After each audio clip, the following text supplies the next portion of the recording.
ನೌಕರರ ಅಂದ್ರೆ ಗುತ್ತಿಗೆ ನೌಕರರ ಸಮಾವೇಶದಲ್ಲಿ ವಿಶೇಷವಾಗಿ ಈ ರಾಜ್ಯದ ಆರೋಗ್ಯ ಸಚಿವರು ಸರಳ ಸಜ್ಜನಿಕೆಯ ನೇರ ಮಾತುಗಳಿಂದ ಅವರ ತಂದೆಯಂತೆಯೇ ಈ ಸಮಾಜಕ್ಕೆ ಒಂದು ಮಾದರಿಯಾಗಿರ್ತಕ್ಕಂಥ ಬದುಕನ್ನು ನಡೆಸ್ತಾ ಇರ್ತಕ್ಕಂಥ ದಿನೇಶ್ ಗುಂಡೂರಾವ್ ಅವರು ಈ ಕಾರ್ಯಕ್ರಮವನ್ನು ಉದ್ಘಾಟನೆ ಮಾಡಿದ್ದಾರೆ. ಅವರಿಗೆ ಜೋರಾದ ಚಪ್ಪಾಳೆ. ಹಾಗೆ ಈ ಒಂದು ವೇದಿಕೆಯಲ್ಲಿ ನಮ್ಮ ಈ ಸಂಘದ ಅಧ್ಯಕ್ಷರು ಹಾಗೆ ಪ್ರಾಜೆಕ್ಟ್ ಡೈರೆಕ್ಟರು ಹಾಗೆ ಇಲಾಖೆಯ ಅಧಿಕಾರಿಗಳು ವೇದಿಕೆ ಮುಂಭಾಗದಲ್ಲಿ ತಾವೆಲ್ಲರೂ ಈ ಕಾರ್ಯಕ್ರಮವನ್ನು ಆಯೋಜನೆ ಮಾಡಿ ಇವತ್ತು ವಿಶೇಷವಾಗಿ ಈ ಒಂದು ಗುತ್ತಿಗೆ ನೌಕರರ ಬದುಕು ಮತ್ತು ಭಾವನೆ ಅಂತಕ್ಕಂಥ ಪುಸ್ತಕವನ್ನು ಸಹ ಬಿಡುಗಡೆ ಮಾಡಿಸಿದ್ದೀವಿ. ದೀಪದ ಕೆಳಗೆ ಕರ್ತವ್ಯ ಅಂತೇಳಿ ಎಲ್ಲವನ್ನ ನಾವು ಗಮನಿಸಿದಾಗ ಈ ಒಂದು ಸಮಾವೇಶದಲ್ಲಿ ವಿಶೇಷವಾಗಿ ದಿನೇಶ್ ಗುಂಡೂರಾವ್ ಅವರು ಈ ನೌಕರರ ಸಮಸ್ಯೆಗಳ ಬಗ್ಗೆ ಆಲಿಸಿ ಇದಕ್ಕೆ ಒಂದು ಉತ್ತರವನ್ನು ಕೊಟ್ಟು ಸರ್ಕಾರದಲ್ಲಿ ನಿಮಗೆಲ್ಲ ಏನು ಆಗಬೇಕಾಗಿದೆ ಅದೆಲ್ಲವನ್ನು ಮಾಡಬೇಕು ಅಂತ ನಿಶ್ಚಯಿಸಿಕೊಂಡೇ ಬಂದಿದ್ದಾರೆ. ಕಾರ್ಯಕ್ರಮವನ್ನು ಆಯೋಜನೆ ಮಾಡಿರ್ತಕ್ಕಂಥವರೆಲ್ಲರಿಗೂ ನಾನು ಜೈವಿ ವಂದನೆಗಳನ್ನು ಸಲ್ಲಿಸಿ ನನಗೆ ಪ್ರಜಾಪ್ರಭುತ್ವದ ಮೇಲೆ ಬಹಳ ವಿಶ್ವಾಸ. ಪ್ರಜಾಪ್ರಭುತ್ವ ಹೆಂಗಿರಬೇಕು, ಯಾವ ರೀತಿ ಇರಬೇಕು ಅಂತಕ್ಕಂಥದ್ದನ್ನ ಈ ಭಾರತ ದೇಶದ ಪ್ರಜಾಪ್ರಭುತ್ವದ ತಂದೆ ಮಾಡರ್ನ್ ಡೆಮೋಕ್ರಸಿ ಆಫ್ ಇಂಡಿಯಾ, ಭಾರತದ ಪ್ರಜಾಪ್ರಭುತ್ವ ಹೇಗಿರಬೇಕು ಅಂತ ಅಂಬೇಡ್ಕರ್ ಬಯಸಿದ್ರು, ಭಾರತದ ಪ್ರಜಾಪ್ರಭುತ್ವ ಹೇಗಿರಬೇಕು ಅಂತ ಬಸವಣ್ಣ ಬಯಸಿದ್ರು, ಭಾರತದ ಪ್ರಜಾಪ್ರಭುತ್ವ ಹೇಗಿರಬೇಕು ಅಂತ ಬುದ್ಧ ಕುವೆಂಪು ಆದಿಯಾಗಿ ಭಾರತದ ಪ್ರಜಾಪ್ರಭುತ್ವ ಅಂದ್ರೆ ಪ್ರಜೆಗಳು ಪ್ರಜೆಗಳಿಂದ ಪ್ರಜೆಗಳಿಗೋಸ್ಕರವಾಗಿರ್ತಕ್ಕಂಥ ಸರ್ಕಾರ, ಅದನ್ನು ನಾವು ಪ್ರಜಾ ಸರ್ಕಾರ ಅಂತ ಕರೀತೀವಿ. ಇವತ್ತು ನಮ್ಮ ಕಣ್ಣು ಮುಂದೆ ಒಂದು ಸರ್ಕಾರ ಇತ್ತು. ಅದೆಂತ ಸರ್ಕಾರ ಇತ್ತು ಅಂದ್ರೆ ಕೆಲವರಿಗಾಗಿ ಕೆಲವರಿಗೋಸ್ಕರ ಸರ್ಕಾರ ಇತ್ತು. ಅದನ್ನ ನಾವು ಓಡಿಸಾಯ್ತು, ಕರ್ನಾಟಕ ರಾಜ್ಯದಿಂದ ಖಾಲಿ ಮಾಡಿಸಿದ್ವಿ. ಯಾಕೆ ಖಾಲಿ ಮಾಡಿಸಿದ್ವಿ ಅಂದ್ರೆ ಕಾರ್ಪೊರೇಟ್ ಡೆಮೋಕ್ರಸಿ, ದೇಶದ ಸಂಪತ್ತು ಕೆಲವರಿಗೆ ಮಾತ್ರ ಅಂತಕ್ಕಂತಹ ಪ್ರಜಾಪ್ರಭುತ್ವ ಇತ್ತು. ಇಲ್ಲಿ ಈಗಲೂ ಇದೆ ಕೇಂದ್ರದಲ್ಲಿ. ಇದನ್ನ ಯಾವತ್ತೂ ಸಹಿಸಿಕೊಳ್ಳಕ್ಕಾಗಲ್ಲ ಅಂತ ನಾವು ಇಡೀ ರಾಜ್ಯಾದ್ಯಂತ ಹೋರಾಟ ಮಾಡಿ ಇವತ್ತು ಕರ್ನಾಟಕಕ್ಕೆ 135 ಸೀಟ್ಗಳನ್ನು ತಂದುಕೊಳ್ಳಲಿಕ್ಕೆ ನಮಗೆ ಎಷ್ಟೇ ಪೆಟ್ಟು ಬಂದು ನನ್ನನ್ನ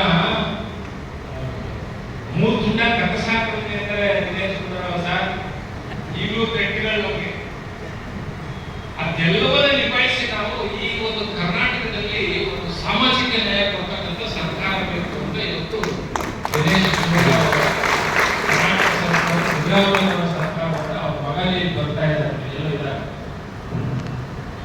ನಾವು ತಂದಿದ್ದೇವೆ. ಸಂದಾಗದಿಂದ ಬೇಕಾದಷ್ಟು ನೋಡ್ತಾ ಇದ್ದೇವೆ. ಈ ರಾಜ್ಯದಲ್ಲಿ ಹಸಿವು ಮುಕ್ತ ರಾಜ್ಯ ಮಾಡಬೇಕು, ಬಡತನ ಮುಕ್ತ ರಾಜ್ಯ ಮಾಡಬೇಕು.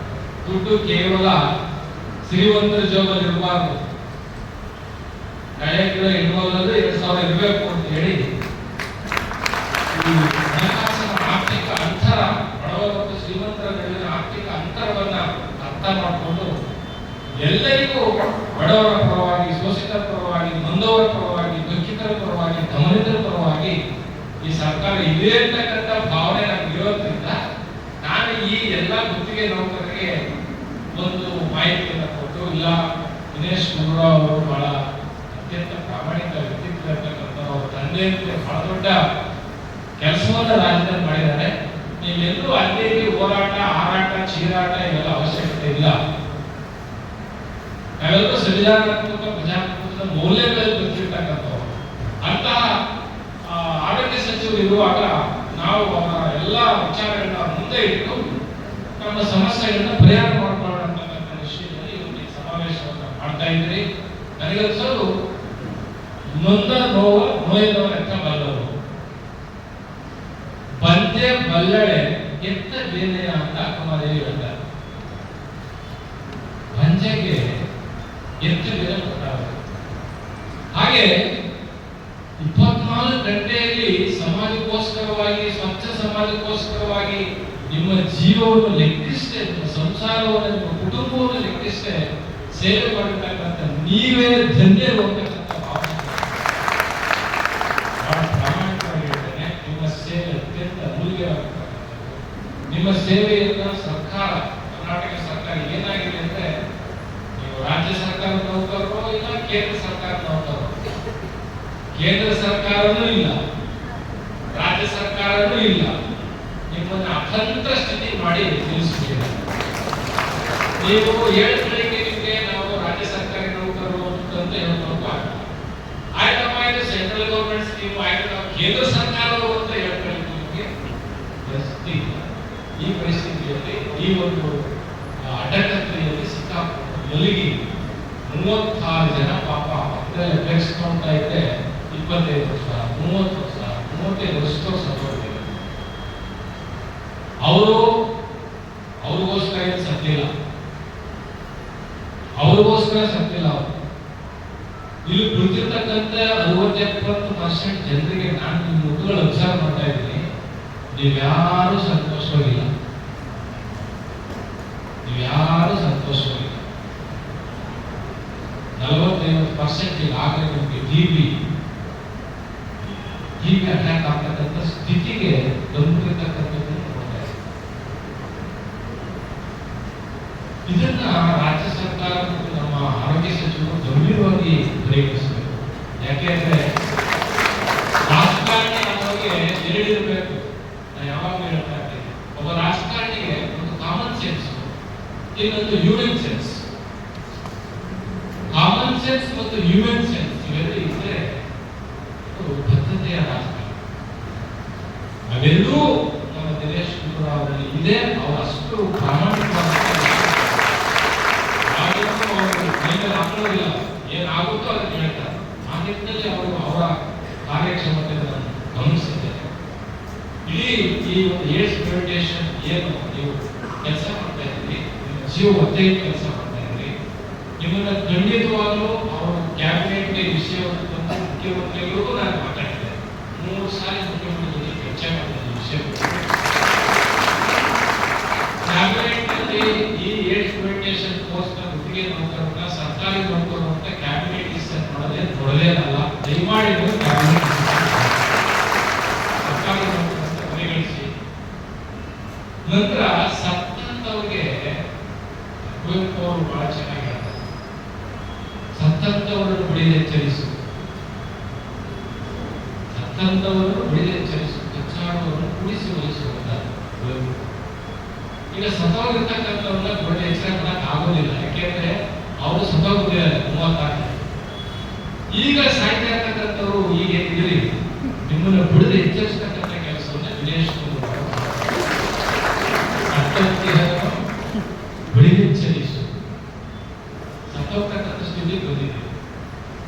ಸಾಯುವ ಸಂದರ್ಭದಲ್ಲಾದರೂ ಅಟ್ಲೀಸ್ಟ್ ಅವ್ರಿಗೊಂದು 5 ಲಕ್ಷ 10 ಲಕ್ಷ ನಾವು ಸಿಗ್ತಕ್ಕಂಥ ಕೆಲಸ ಆಗಲಿಲ್ಲ. ತಾನೇ ಕೆಲಸ ಮಾಡೋದು ಎಷ್ಟೋ ಕೆಲವು ಯಾವ ನಮ್ಮ ಉತ್ತರ ಕರ್ನಾಟಕದಲ್ಲಿ ಗೌಡಿ ಕೆಲಸ ಅದೇ ಮೇಲಾಗಿಲ್ಲ. ಹಾಗಾಗಿ ದಯಮಾಡಿ ಸರ್ಕಾರ ಮತ್ತು ಸಚಿವರು ಇವರ ಸೇವಾ ಭದ್ರತೆ ಬಹಳ ಮುಖ್ಯ. ಯಾರೋ 2 ತಿಂಗಳು ರಿಟೈರ್ಡ್ ಬೇರೆ, 2 ತಿಂಗಳು ಮೈಸೂರು ರಿಟೈರ್ಡ್ ಇದೆ, 1 ವರ್ಷ 2 ವರ್ಷ ಇದೆ. ಎಷ್ಟು ವರ್ಷ ಇದೆ? 2 ವರ್ಷ ಇದೆ. ಅವರು ರಿಟೈರ್ಡ್ ಆದರೆ ಅವ್ರು BP ಶುಗರ್ ಮಾತ್ರೆಗೆ ಯಾಕೆಂದ್ರೆ ಮನುಷ್ಯತ್ವ ಮಾನವೀಯತೆ ಅಂತಕ್ಕಂಥ ಬಹಳ.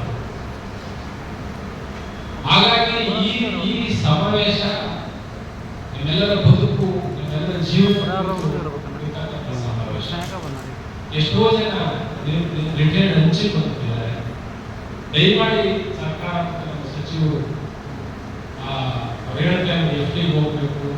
ಹೌದು, ನಾವೇ ಮಾಡ್ಕೊಂಡಂತ ಆ ಒಂದು ವ್ಯವಸ್ಥೆ FD ಆಗ್ಬೋದು, DPR ಆಗ್ಬೋದು, ಕಾನೂನುಗಳಾಗ್ಬೋದು, ಖಂಡಿಕೆಗಳಾಗ್ಬೋದು, ಗ್ರಂಥ ಆಗ್ಬೋದು, ಇವೆಲ್ಲವೂ ನಾವೇ ಮಾಡ್ಕೊಂಡಿರ್ತಕ್ಕಂಥದ್ದು. ಮನುಷ್ಯತ್ವವನ್ನ ಮಾನವೀಯತೆಯನ್ನು ಮೀರಿದ ಕಳತ ಯಾವುದೂ ಇಲ್ಲ ಅಂತ ನಾನು ಅನ್ಕೊಂಡಿದ್ದೀನಿ. ಯಾಕೆಂದ್ರೆ ನಾವು ಮನುಷ್ಯತ್ವದ ಆದರ್ಶ ಬದುಕನ್ನ ಕಟ್ಕೊಳ್ತಕ್ಕಂಥ ನಾಡು. ಇಂಥ ನಾಡಿನಲ್ಲಿ ಇಂಥ ಸಚಿವರು ಸಿಕ್ಕಿರದೆ ನಮ್ಮ ಪುಣ್ಯ ಅಂತ ನನಗೆ ಅನಿಸುತ್ತೆ. ಯಾಕೆಂದ್ರೆ ಅವರ ವಿಷಯಗಳನ್ನು ನೋಡಿದ್ದರು. ಹಾಗಾಗಿ ಇವತ್ತಿನ ಈ ಒಂದು ಸಮಾವೇಶದಲ್ಲಿ ನಮ್ಮ PD ಸರ್ ಇದ್ದಾರೆ, ಮತ್ತೆ ಸಚಿವರೇ ಸ್ವತಃ ಬಂದಿರೋದ್ರಿಂದ ಖಂಡಿತವಾಗಲೂ ಸರ್ಕಾರ ನೀವು ಅಂದ್ರೆ ಸರ್ಕಾರ ಇಲ್ಲಿರ್ತಕ್ಕಂಥ ಎಲ್ಲರಿಗೂ ಸಾಮಾಜಿಕ ನ್ಯಾಯವನ್ನು ಕೊಡ್ತಕ್ಕಂಥ. ಈಗ ಹಿಂದೆ ಇದ್ದಂಥ ಸರ್ಕಾರದಲ್ಲಿ ಸಿದ್ದರಾಮಯ್ಯ ಸಾಹೇಬರು 2014, 2015, 25 ವರ್ಷ ಕೆಲಸ ಮಾಡಿದ್ರು ಮೊರಾರ್ಜಿ ಶಾಲೆಗಳಲ್ಲಿ. ಮಣಿವಣ್ಣನು ಆಗಲ್ಲ, ನಾನು ಬಿಡಲಿಲ್ಲ, ಅದಕ್ಕೂ ಇದ್ರು ಮಣಿವಣ್ಣ ಬಿಡಲಿಲ್ಲ. ಅಲ್ಲೇ ಕೂತ್ಕೊಂಡು ಕಳತ ತರಿಸಿ 450 ಜನವನ್ನ ಕಾಯಪಡಿಸಿದ್ರು. ಅಲ್ಲೇ ಅರಣ್ಯ ಇಲಾಖೆ 25 ವರ್ಷ. ಪೌರ ಕಾರ್ಮಿಕರು ಸರ್ 27,000 ಪೌರ ಕಾರ್ಮಿಕರಿಗೆ 17,000 ಜನರನ್ನ ಕಾಯಂ ಮಾಡಿದ್ದು ಸಿದ್ದರಾಮಯ್ಯನವರ 15 ದಿನ ಬಿಡಪ್ಪ. 7,000 ಇದ್ದು 17,000, 17,000 ಇದ್ದು 27,000 ಮಾಡಿದ್ದು ಸಿದ್ದರಾಮಯ್ಯ. ಹಾಗಾಗಿ ಪೌರ ಕಾರ್ಮಿಕರು ಬೀದಿಯನ್ನ ಕ್ಲೀನ್ ಮಾಡಿ ಸ್ವಚ್ಛ ಮಾಡಿ ಹೊರಟಾರೆ. ಬಿಸಿನೀರು ಹಾಕಿ ಗ್ಲೌಸ್ ಕೊಟ್ಟು ಬಿಸಿನೀರು ಹಾಕಿ ಬಿಸಿ ಊಟ ಕೊಟ್ಬಿಡ್ತಾರೆ.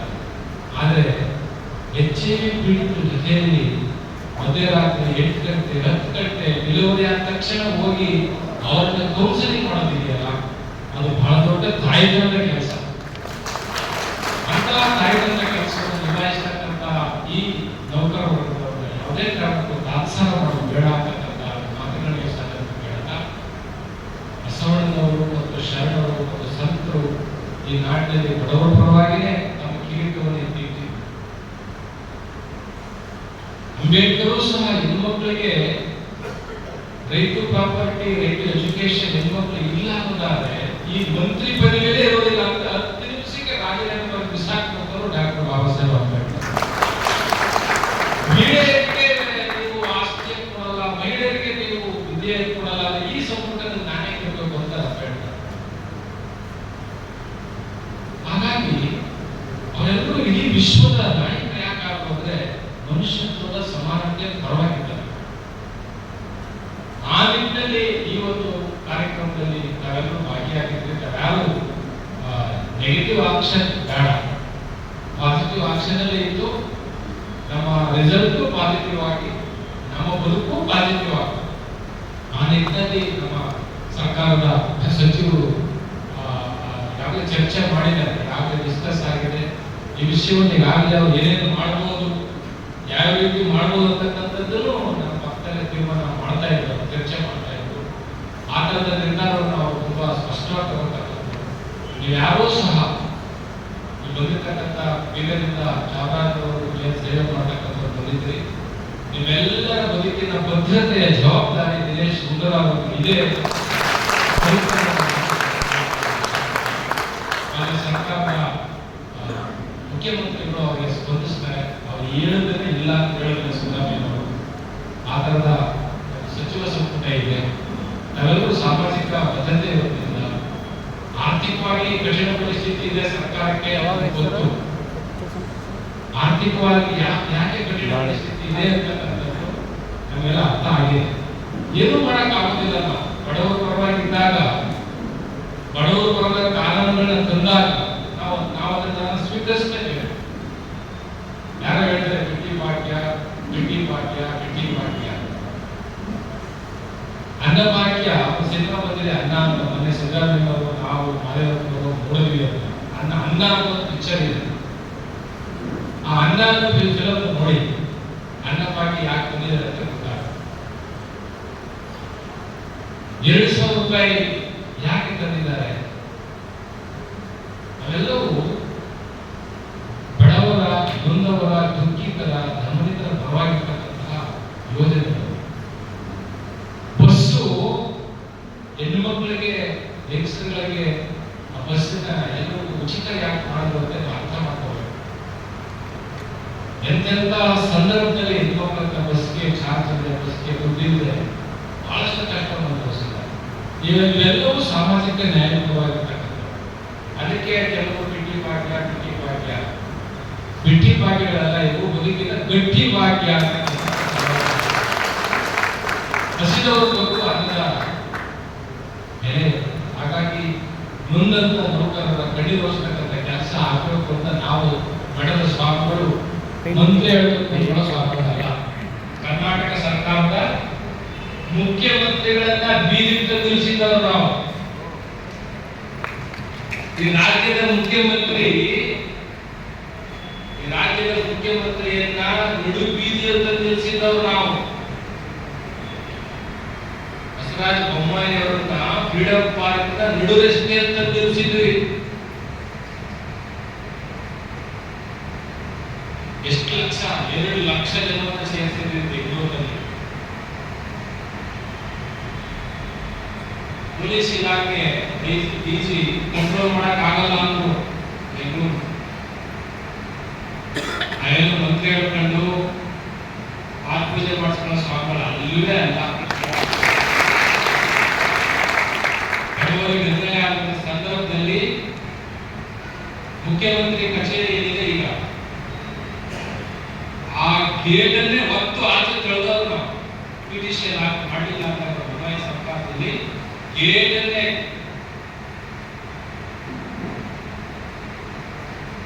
ಯಾವುದೇ ಕಾರಣಕ್ಕೂ ಸರ್ಕಾರ ನಮ್ಮ ಸಚಿವರಿದ್ದಾರೆ ಅನ್ಯಾಯ ಆಗಲಿಕ್ಕೆ ಅಂತ ನಾವು ಖಂಡಿತ ಬಿಡೋದು.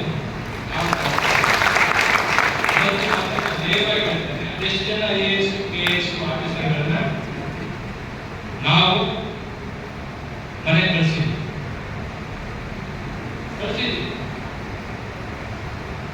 ಯಾಕೆಂದ್ರೆ ಬಡವರ ವಿರೋಧಿ, ಸಂವಿಧಾನದ ವಿರೋಧಿ, ಸಾಮಾಜಿಕ ನ್ಯಾಯದ ವಿರೋಧಿ. ನಿಮಗೆ ಪೆನ್ ಕೊಟ್ಟಿರೋದು, ನಿಮ್ಮ ಕೈಗೆ ಪೆನ್ ಕೊಟ್ಟಿರೋದು ಅಧಿಕಾರಿಗಳಿಗೆ ಸಾಮಾಜಿಕ ನ್ಯಾಯವನ್ನು ತಿಳಿಯಲಿ ಅಂತ, ವಿಕಾಸವಾದ ವಿಧಾನಸಭೆ ಸುಮ್ಮನೆ ಕೂತ್ಕೊಂಡಿದ್ದೀವ? ಸುಮ್ಮನೆ ಕೂತಿದ್ದೀವಿ. ಹಾಗಾಗಿ ಇಲ್ಲಿ ಯಾವುದೇ ಮುಚ್ಚುಮರೆ ಇಲ್ಲ. ಯಾವ್ದಿದ್ರು ನೇರ. ಹಾಗಾಗಿ ನಾನು ಸನ್ಮಾನ್ಯ ಸಿದ್ದರಾಮಯ್ಯ ಜೊತೆಯಲ್ಲಿ ಮೈಸೂರಲ್ಲೂ ಚರ್ಚೆ ಮಾಡಿದ್ದೇನೆ, ಬೆಂಗಳೂರಲ್ಲೂ ಚರ್ಚೆ ಮಾಡಿದ್ದೇನೆ. ಈ ವಿಷಯದ ಸನ್ಮಾನ್ಯ ಆರೋಗ್ಯ ಸಚಿವರು ಗಮನ ತಂದಿಲ್ಲ. ಈಗ ಅವರು ಇಲ್ಲ. ಏನಾದರೂ ನಿಮ್ಮ ವ್ಯಾಪ್ತಿಯಲ್ಲಿ ಈ ಒಂದು ಜನತೆಗೆ ಪಾಪ ಅವರೊಂದು ಸೇವಾ ಭದ್ರತೆ, ಒಂದು ವಿಲೀನ ರಾಜ್ಯ ಸರ್ಕಾರಿ ನೌಕರರು ಅಂತ ನಿಮ್ಮ ಜೊತೆ ನಾವು ಇರ್ತೇವೆ. ಮಾಡಲಿಲ್ಲ ಅಂದ್ರೆ ಮುಖ್ಯಮಂತ್ರಿ ಈಗ ಸಿದ್ದರಾಮಯ್ಯ ಇದ್ದಾರೆ, ನಮ್ಮದೇ ಕ್ಷೇತ್ರ ಅದು. ಇಡೀ ಮುಖ್ಯಮಂತ್ರಿ ಕಚೇರಿನೇ ಬಿಡೋದಿಲ್ಲ, ಒಳಗೆ ಹೋಗಿ ಬಿಡೋದಿಲ್ಲ, ಈಚೆ ಬರ್ಕೊಡೋದಿಲ್ಲ. ನಾವು ಯಡಿಯೂರಪ್ಪ ಸಂವಿಧಾನ ಅಂಬೇಡ್ಕರ್ ಅವರೇ ಬಂದಿಲ್ಲ ಅಂದಾಗ ಇದೇ ಸುರೇಶ್ ಕುಮಾರ್ ತನ್ನ ಕಾಲ ಮೇಲೆ ತನ್ನ ಕಾಲಿರಿಸ್ಕೊಂಡ್ಬಿಟ್ಟಿದ್ದಾರೆ. ಮಂತ್ರಿ ಚಿಕ್ಕಬಳ್ಳಾಪುರದಲ್ಲಿ ತಪ್ಪಿಸ್ಕೊಂಡು ಓಡೋಗ್ಬೇಕಾದ್ರೆ ಸುರೇಶ್ ಕುಮಾರ್ ತನ್ನ ಕಾಲ ಮೇಲೆ ಅವ್ರ ಕಾಲೇ ಹೋಗ್ತಿದೆ. ಬಿಟ್ಟಿಲ್ಲ ನಾವು. ಯಾವ ಕಾರಣ ಕೊಡ್ತಾರೆ? ಮಂತ್ರಿಗಳು ಕೊಡೋದಿಲ್ಲ, ಮುಖ್ಯಮಂತ್ರಿಗಳು ಕೊಡೋದಿಲ್ಲ. ಆ ಥರದ ನಿರ್ಧಾರ ಬಹಳ ಗಟ್ಟಿ. ಹಾಗಾಗಿ ಅಷ್ಟು ಸಿದ್ದರಾಮಯ್ಯ ನಮ್ಮ ಭಾಗದ ನಮ್ಮ ಕಾನ್ಸ್ಟಿಟ್ಯೂನ್ಸಿ ಆಗಿದ್ದರಿಂದ ಅವ್ರ ಮೇಲೆ ವಿಶ್ವಾಸ ಇತ್ತು. ಅವ್ರ ಮಗ ಬರಬೇಕು ಅಂತ ಇದರ ಗೊತ್ತಿಲ್ಲ. ದಯಮಾಡಿ ಇದನ್ನ ಬಹಳ ಗೊತ್ತಿರೋರು ಇವು ನಿಮ್ಮ ಕಣ್ಣೀರು ಹೊರಿಸ್ತಕ್ಕಂಥ ಕೆಲಸವನ್ನ ಮಾಡ್ತಕ್ಕಂಥ ಜವಾಬ್ದಾರಿ ಸರ್ಕಾರಕ್ಕೂ ಮತ್ತು ಸಚಿವರು ಅಂತಕ್ಕಂಥದ್ದನ್ನ ನಾನು ಬಹಳ ಸ್ಪಷ್ಟವಾಗಿ ನಾನು ವರ್ಷಗೊತ್ತಾಗಲಿ ಅಧಿಕಾರಿ ಯಾರನ್ನೂ ಗೊತ್ತಿಲ್ಲ. ಸರ್ಕಾರದ ಅಧಿಕಾರಿಗಳನ್ನ ನಾವು 11 ಗಂಟೆ ಯಾಕೆ ನಮಗೆ ನ್ಯಾಯ, ನಾವು ಅವರ ಬಾಗಿಲನ್ನ ಯಾವಾಗಿಗೂ ಓಪನ್ ಮಾಡೇ ಮಾಡ್ತೀವಿ. ಅನ್ಯಾಯ. ಹಾಗಾಗಿ ದಯಮಾಡಿ ಈ ಕೆಲಸ ಇದಕ್ಕೆ ತಾವು ಬದ್ಧತೆ ತಾವೇನು ನಿರ್ಧಾರ ತಗೋಬೇಕು, ಆದಷ್ಟು ಬೇಗ ನಿಮಗೆ ಕಷ್ಟ ಪರಿಹಾರ ಹಾಕಿ. 2 ವರ್ಷ ಇಲ್ಲ ಪಾಪ, ಇನ್ನೊಬ್ರಿಗೆ ಯಾರು 1 ವರ್ಷ ಇಲ್ಲ, ಬಹಳ ಬಂದಿಟ್ಕೊಂಡು ಅವ್ರು ಸತ್ತಾಗ ಅಟ್ಲೀಸ್ಟ್ ಅವ್ರು ಬದುಕು ಭದ್ರತೆ ಇಲ್ಲ ಅಂದ್ರೆ ಯಾವ ರೀತಿ ಸೇವೆ? ಅದಕ್ಕೆ ದಯಮಾಡಿ ನಾವು ಇದನ್ನ ಪರಿಹರಿಸಿಕೊಡ್ತೀವಿ ಅನ್ನೋ ಭರವಸೆ ಇದೆ. ನಾವು ಅಷ್ಟು ದೂರ ಹೋಗ್ಬೇಕಾಗಿದೆ. ನಿಮ್ಮನ್ನು ಇಟ್ಕೊಂಡು ನಾವು ಆ ಕೆಲಸಗಳು ಮಾಡೋ ಅವಶ್ಯಕತೆ ಇಲ್ಲ ಅಂತ ನಾನು ಅನ್ಕೊಂಡಿದ್ದೇನೆ. ಯಾವುದೇ ಕಾರಣಕ್ಕೂ ನೀವು ನಿಮ್ಮನ್ನು ನಾವು ಕೇಳೋದು, ನಿಮ್ಮ ಹೋರಾಟ, ನಿಮ್ಮ ಹಾರಾಟ, ನಿಮ್ಮ ಚೀರಾಟಕ್ಕೆ ಪ್ರಯೋಜನ ಆಗಲ್ಲ. ನಿಮಗೆ ಪ್ರಯೋಜನ ಆಗುವುದೇನು?